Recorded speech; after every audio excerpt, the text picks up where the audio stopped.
Hello everyone. I hope you guys are having an amazing start of the week. I am here because I am participating in the hashtag ephemera madness 25 open collaboration that's hosted by Jennifer over from Scrapbooks and Memories. This is her second year, I believe, that she's doing this, and I participated a little bit last year and kind of fell off the wagon, but this is a new year. This is the year that I'm challenging myself. My word of the year actually is clarity, opening up my mind and being centered and clear with my intentions. And anyway, I'm digressing. So, DIY ephemera. We post this once a month, the first Monday of every month. So we are kicking off January, and if you want to take a screenshot of this, she has posted it on her Ko-fi shop, on her feed.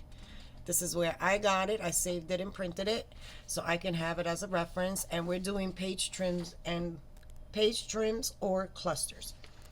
So as you guys know, I've been working on this journal and I'm almost done with it. We put the cover together and I needed some more little added extras. So I made my page trims and clusters. I did both. You can do one or both or a mix match.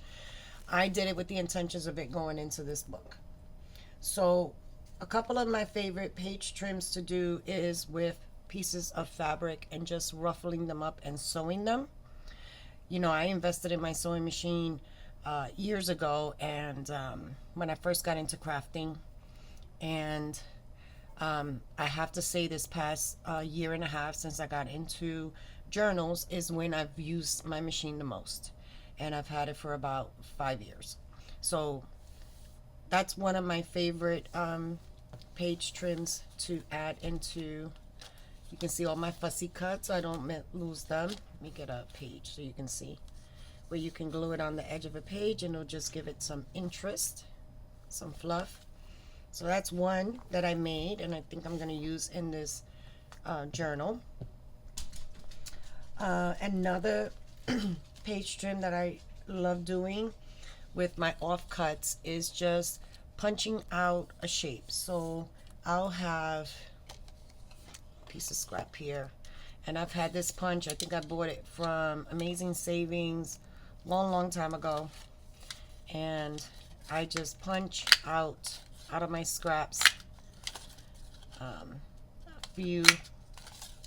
Well, to do this it took me 10, but obviously it will vary on the size of your page. And then I just inked them and then laid them down like that until I get a strip, and I try to alternate the colors. So this will fit like this on a page. And it gives a nice, now you can have it overhang a little bit.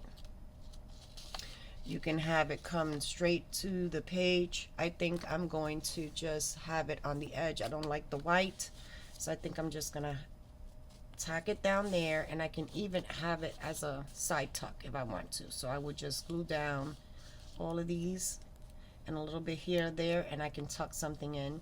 So I did 2 of those because I want to put those in my journal, and I'm at the same time addressing the scraps.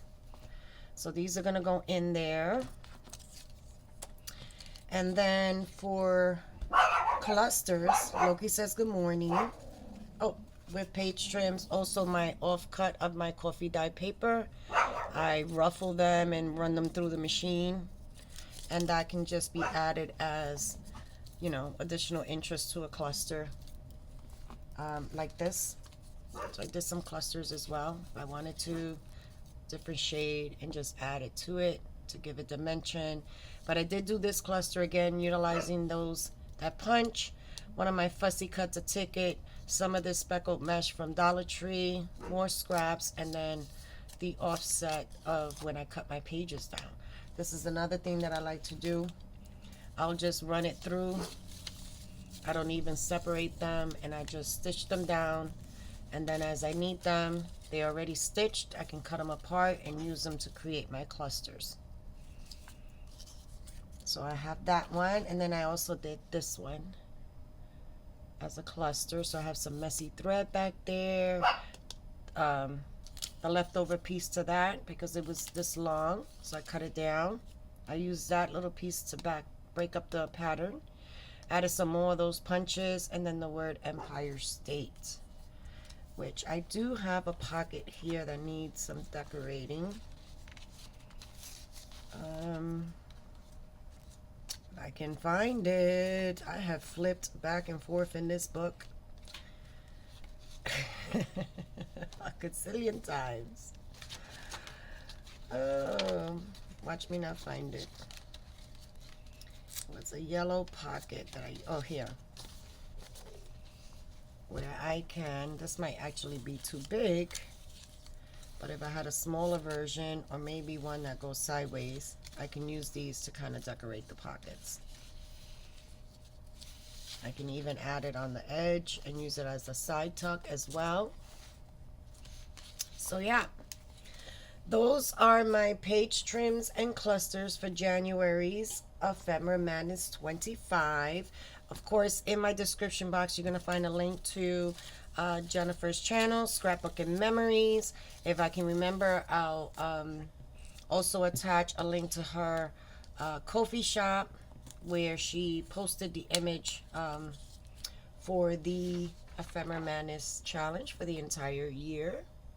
We post on the first Monday of every month, and I look forward to seeing everyone's creations. As always, stay blessed, stay healthy, and I'll see you at the next video. Take care now.